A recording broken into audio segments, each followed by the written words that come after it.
verbose build of Abzan that we have seen in months past. Yeah, and this is typically a solid matchup for decks like Jeskai, because you just have a smooth curve and some counter spells and disruption to break up the top end. A big surprise that Kevin has a Mantis Rider on the battlefield.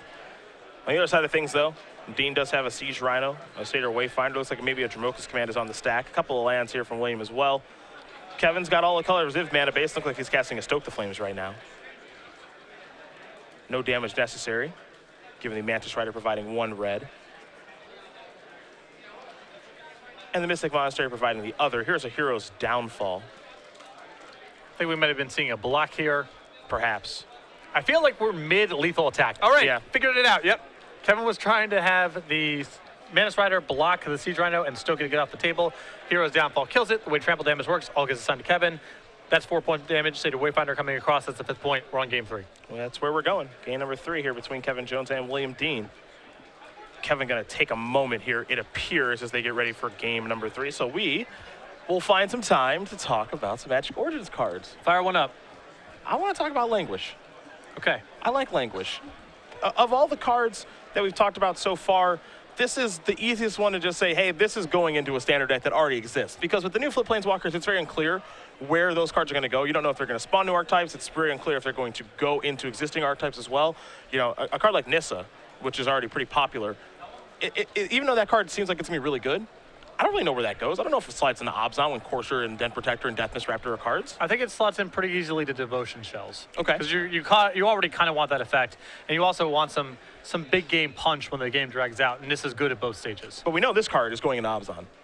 In some number. In some number. I'm not saying it's a 4 of, but it's going to be somewhere in the 75. Maybe it's only in the sideboard. Who knows? But, I mean, this card just, the way that it works with Abzan and Tasigur and Siege Rhino, it's so obvious that it's impossible, at least in my opinion, for it not to go in the deck. And now, I'm not saying that this replaces Drown in Sorrow, because they're different cards and you want them for different matchups.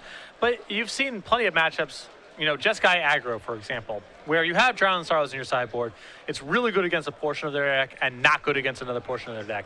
And sometimes they go turn 3 Mantis Rider, and you're looking at a Drown in Sorrow in your hand, and you go, well, this stinks. Yep. Languish in those kind of matchups where Drown in Sorrow is good but not great, you're not quite sure if it, it's good against a portion of the deck and not good against others. Languish is really good in those kind of matchups. Agreed. Green Devotion's another example of this, where Drown in Sorrow sometimes is really good and sometimes is a blank. Whether or not it fits into main decks is a different question. It's hard right now because of how popular Abzan is. It doesn't kill some of the creatures in the deck. We know Tasigur and Siege Rhino, and there's going to be other big creatures coming down the pipeline where this card doesn't do very much. So does it replace end hostilities in those kind of decks? I don't know. But it's going to be all over the place in sideboards, for sure. And I think for certain builds of Control that are really in the market for earlier board stabilization, this card could replace a couple copies of cards like Crux of Fate or End Hostilities that are currently in that slot. When you see a card like this, 4 mana, -4/-4, I think of cards' abilities to push cards out of the format. I always kind of talk about Flametongue Kavu and what it did to cards during its day, which was a long time ago. I don't think we'll ever really see anything like that again, where cards like Blinding Angel and other cards I can't even think of were just pushed out of the format. We see it now with Dromoka's Command. That's the best thing. A lot of enchantments have been kicked out the door because Dromoka's Command is just too good against stray enchantments that are floating around on the table. And I think we might see that because of this card. Just creatures with 4 toughness that might be really good might just get kicked to the curb now. I'm thinking about how this card might play against, Abzan aggro decks, where you think of their creatures with Death Dealer and Fleece Mainline and Anafenza, and really outside of Siege Rhino, even Burmaz just kills all this stuff. Yes. So their start of, Fleece Mainline into Burmaz into, whatever, it's okay, all your stuff's dead. I don't care. And that's a card that's definitely worth mentioning is Fleece Mainline, because that's a card that gives you game against End Hostilities and gives you game against Crux of Fate and some other removal spells. Language cleans that up. Yep. And that's a big difference there. I think you can say the same thing, too, about Whispered Elemental. Yes. That card is obviously very, very powerful. We've seen Devotion decks be quite good and slotted in some other places as well. Some different Abzan builds, people trying that a little while ago. And Whispered Elemental, I think its power we've all found out is it's a really, really powerful card, but this is clean against it. Right, and part of its cleanness is insulating you a little bit from removal spells. Language, again, very good in that spot. So I think this is going to be definitely a standard staple. I don't think you're really going to see much of it in Modern because that's not really a 4-mana sweeper format. You got better options in terms of clean removal. But for Standard, going to be all over the place while it's legal. Yeah, we'll see. I mean, obviously, it pairs up beautifully with Siege Rhino and Tasigur. Maybe we find it in blue-black control decks as well, but we will find out soon enough. But this one is pretty obviously good, and you just go from there. I think this card is way more likely to push cards into the format than it is to push cards out. Okay. Because, A 4-mana sweeper versus a 5-mana sweeper, that matters, but it's going to be good in a lot of the same matchups. What I think this will have a habit of doing is people are going to be searching for 5 toughness creatures to top off their curve. Sure. So cards like, we already see Tastiger, Siege Rhino, something like Angel of Tides, you're a little bit more inclined to put that card in your deck while this is floating around because you don't lose your entire board when you get hit with Languish. Maybe a little less powerful, but better if Languish is popular. Exactly. I think we're going to see more 5 toughness creatures float into the format if this card's really prevalent. We'll see how it goes, but we're going to head back to our feature match right now. Kevin Jones is back, and game number 3 is going to be underway here in just a moment. Him versus William Dean. Jeskai aggro all the time here for Kevin Jones against Abzan Reanimator. We'll see how things do line up for these two players, both of them in top 8 contention. Dean is 10-3, Jones 11-2. So even if Jones does lose this match, he can still make the top 8, especially because he's got good breakers. We know that. Oh, great breakers. 2 buys coming in. Number 1 on the Season 3 leaderboard, qualified for the Players' Championship, is Kevin Jones. He'll be on the play here for game number 3. We'll see what he can find with his Jeskai deck. Looks like he already has a copy of Mantis Rider in hand, and pretty quick keep as well. William Dean going to keep his hand, and we are going to be underway here in game number 3. Joe's going to start with the Temple of Epiphany. Take a look at that top card. Quickly goes to the bottom. We'll see what Dean's first turn brings. Picked up a copy of Crux of Fate. Temple of Silence is his opening land. Now, William Dean's deck is Abzan Reanimator. He does have 2 copies of Whip Barabos, but this is pretty close to Abzan control. Really, the only outliers in the main deck are the 2 copies of Whip Barabos and the 1 copy of Soul of Theros. Otherwise, we're looking at a pretty stock Abzan control deck. Well, Soul of Theros is a card I haven't heard for a really long time. Yeah. Here's a Thoughtseize. Pretty timely one. You see the Mantis Rider in hand, also a copy of Dragonlord Ojutai, and then a Disdainful Stroke to go along with the Battlefield Forge, a Flooded Strand, and a Plains. That's Soul Cycle. Haven't seen much of that. It's been a bit. Yeah. Part of it is there's less copies of Whip of Erebos floating around because there's more copies of Dromoka's Command floating around, and that's sort of a sideways consequence. Mantis Rider was the selection. Dean will play a land and pass the turn back. Jones will take a draw step. Temple of Triumph is what he's found. That's the land he'll play for the turn. Take a look at that top card. That card will stay on top. We head back to William Dean. Dean picked up a copy of Den Protector for the turn. Maybe it's time for a Satyr Wayfinder. It appears as though it is. Ultimate price is 1, Courser Crucifix is 2, Llanowar Waste is 3, and Forest is 4. Now here's another Thoughtseize. That one's going to cost 3 life here for Dean. Remember, Jones did keep his card on top with that Temple of Triumph. It's unclear what that card is at this point, but we know exactly what Jones is working with, Disdainful Stroke and Dragonlord Ojutai, so we'll see what Dean wants to select. And if Dean's got a Den Protector in hand, I like just taking Dragonlord Ojutai out of here. You have the tools to work around the Disdainful Stroke, either by overpowering it or by eventually going ahead and getting the Thoughtseize back and taking the counterspell. I think this play is reasonable, taking the other card here, if his plan is just simply to play Den Protector and get back the Thoughtseize right now. Jones going to play Soulfire Grandmaster off the top of his deck. That's what he kept. He'll get a basic island, leaving up Disdainful Stroke that he doesn't have in his hand because all he has is Dragonlord Ojutai at this point. Yep. And you see him playing with his hand face up because William knows the contents, so do you at home. Battlefield Forge, Plains, and Dragonlord Ojutai.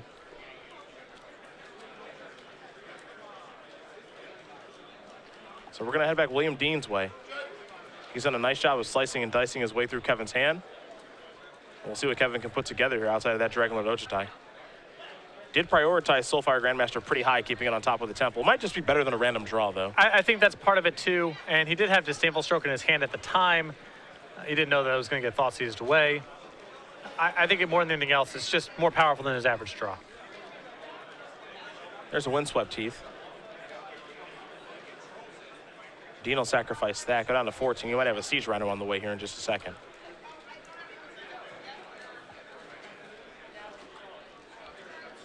He'll get a Plains.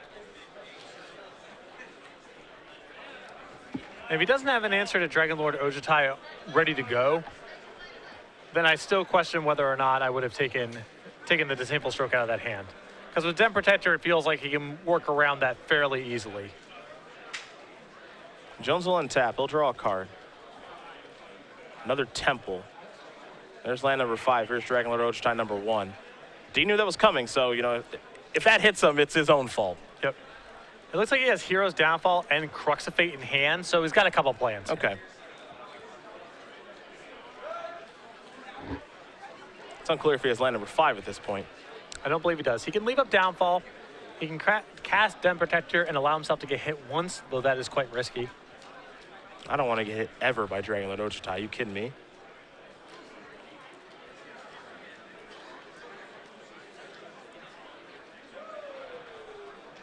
Here comes Siege Rhino. I'm curious if Kevin has any interest in blocking. It appears he doesn't. He's so light on action right now. His hand's just 2 lands. I feel like he's got to give himself a shot to connect with Dragonlord Ojutai. Den Protector going to get cast face down. This means that Dean is basically letting Kevin hit him. Unless he has a copy of Murder's Cut in hand, which he may have, and it looks If like he has Murder's Cut, then this is bananas. Yeah, it looks like he does have Murder's Cut. Kevin's going to shrug the shoulders.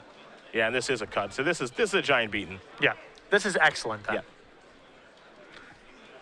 If William had this all set up the whole way, then his initial Thoughtseize was very good. Yeah. Cut takes care of the Dragon Lord. And Kevin is actually just flat out of gas. Yeah, he's got nothing now. He'll play a Temple. Take a look at the top card here. We'll see where it's going to go. It's going to go to the bottom, so he's at the mercy of his own draw step, and William Dean is very, very far ahead in this game. Den Protector is going to unmorph. It'll get a counter here in just a moment. Ultimate Price is going to come back. That'll take care of Soulfire Grandmaster. Here come the beatdowns for a healthy 8. Jones down to 4. See if Jones has any spell in hand. Looks like he does have 1 card hanging out in Ojutai's command. Yeah, I suppose he can get back Soulfire Grandmaster, draw a card, block the Wayfinder, and hope that he finds action. Hope that he finds gas. Get some life back, too. You know, if he's got a roast somewhere in his deck, he can pull himself back in. Round 2 pairings are going up. 2 giant round 2 pairings are up. Game isn't over just yet, but it's not looking good for Kevin. Yeah, he's got to draw very well. He did draw a copy of Dragonlord Ojutai, which is a start, I suppose.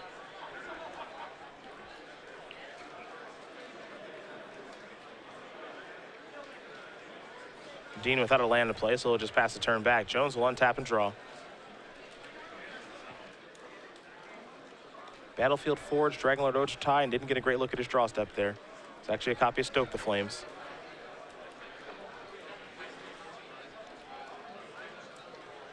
Not the worst draw with the Soulfire Grandmaster out there. Here's 5 mana. Kevin actually able to play Dragonlord Ojutai and keep up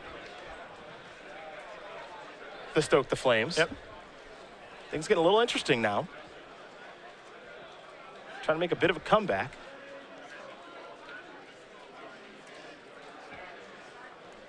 I believe that was land number 5 that just got picked up. Here comes Siege Rhino. Kevin going to go down to 3. It was land number 5, but it's a Temple, so it enters the battlefield tapped. Take a look at that top card. Now the upshot here is Hero's Downfall is still doing a lot of work for William. Absolutely. If Kevin pulls the trigger on a burn spell, you can kill the Soulfire Grandmaster in response. If he attacks with Dragonlord Ojutai, you have a removal spell. So Must be a tough scry here. Looks like it's going to go to the bottom here for Dean. And Dean will just pass the turn back with Hero's Downfall at the ready. Kevin will draw. Stoke the Flames in hand. Looks like he picked up a copy of Disdainful Stroke. Rocking a hard place. Looks like Soulfire Grandmaster is feeling a little frisky. In it comes. I like leaving Ojutai back on defense. Might be time to trade with that Siege Rhino. There's 3 mana. There's a Hero's Downfall. Gonna go after the Soulfire Grandmaster. I'm not sure if William announced anything, but I think I would have preferred a block with the Den Protector first, because you might get Kevin to cast a burn spell and try to rebuy it before his Soulfire Grandmaster's on the way out, and then you can downfall in response. Worst case scenario is you just block, and then if you pass, and everything's good. This situation actually might get a little awkward for William, because I think he's expecting his Crux of Fate to resolve on dragons, and Kevin has a Disdainful Stroke in hand. So what I can see Kevin doing here is just say, all right, I'll Stoke the Flames, kill your Den Protector. I'll get my 4 life, kill your creature. I'm going to lose my Soulfire Grandmaster. Then we got a bit of a stare off here between Dragonlord Ojutai and Siege Rhino, and I'll take Dragonlord Ojutai in that fight. So Kevin's going to go up to 7, pass the turn back. And Dean's going to untap. We'll draw a card. Thoughtseize was the draw, I believe. Here's Crux of Fate, and he's going to counter that. Here comes Siege Rhino. I'm not blocking if I'm Kevin. Yeah, you gotta give yourself a shot to draw out of it, especially with William missing land drops with 3 cards in hand. Yep. They're spells, and Kevin just gotta try to get his own spells. Kevin going to start by playing a Temple of Epiphany. That was his draw for the turn.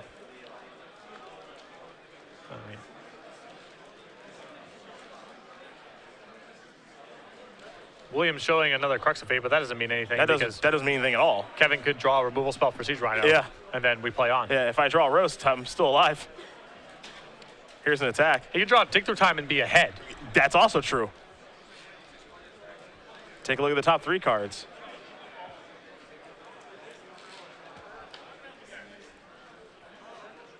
I think you found a Glare of Heresy. Okay, we play on. Yeah, we're still playing some Magic here. Can't get too far ahead of yourself.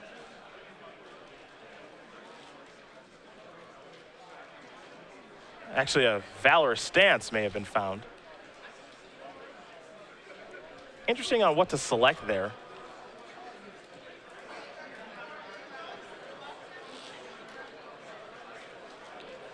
Here's V-Stance. I don't know if I like that more or worse than Glare of Heresy, because I think there's argument of maybe I still want Glare of Heresy left in my deck, but there's also the fact that, Den Protector can actually get back to Siege Rhino. Right, it's 6 of one, half dozen of another, I think. The implications of what's left in your deck I don't think mean a whole lot. Kevin going to play a Morph. I believe that is only Stratus Dancer. Indeed. Because we're enjoying this in game number 3, it's unclear if William has ever seen this card. William's draw last turn was a copy of Elspeth. Here's a Satyr Wayfinder. Temple is 1. Hero's Downfall is 2. Sandstorm Citadel is 3. And Courser is 4. Temple predictably going to go to the hand, then onto the battlefield. You'll get a Scry. That card will go to the bottom for Dean. He'll pass the turn back. Kevin with some big draws available. He will draw a card. That's a Mantis Rider. That counts as a big draw. Yes, it does. And if William goes for a removal spell here, and Stratus Dancer gets unmorphed, this is a 2-turn clock. Yep. That is time in the round. Now, a tough spot here for Kevin is how aggressive does he want to get? I'm attacking with both. Yeah. I guess Stratus Dancer gives you some real protection. And if William doesn't have Stratus Dancer on his radar, and if he's aware that Stratus Dancer could be down there, he needs to block the morph now. Yep. Because if he goes, all right, Abzan Charm, your Mantis Rider, well, Stratus Dancer on morphs counters that. Now both creatures have flying. It's 6 points in the air. And then it's lethal next turn.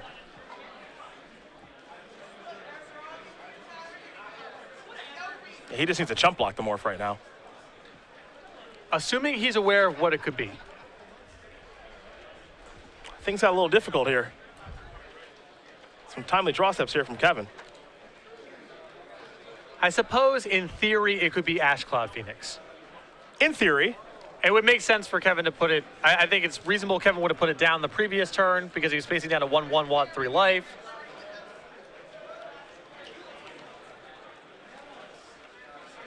But he's kind of jammed up now as part of this. I suppose what he can do here, if he's pretty sure it's Stratus Dancer, he's got to take the hit first and then do this at the end of the turn. So this is interesting because now he's going to cast Abzan Charm on his Satyr Wayfinder. This is before block, so Kevin's going to unmore Stratus Dancer. He's going to counter that. Gets a counter. William goes down to 4, which is notable because of Stoke the Flames. Now, if William draws Abzan Charm, the game's over. Didn't draw that. And all he can do is show the hand, and Kevin Jones is going to win this game and the match. 2-1 in a game it did not look like he was going to win. Some timely draws gets him out of it. He moves on to 12-2. He can draw into the top 8 now, my friends. Congratulations to Kevin Jones, and that's why you play on. Indeed. That Crux, I mean, I think William put it on the table like I gotcha, and all it was is going to clear out the board. All Kevin needed to do was find a removal spell there for Siege Rhino, which he was able to do off Dragon Lord Ojutai. And from there, Kevin drew pretty well, but William was kind of out of gas in a weird way. He was sitting on a hand of, an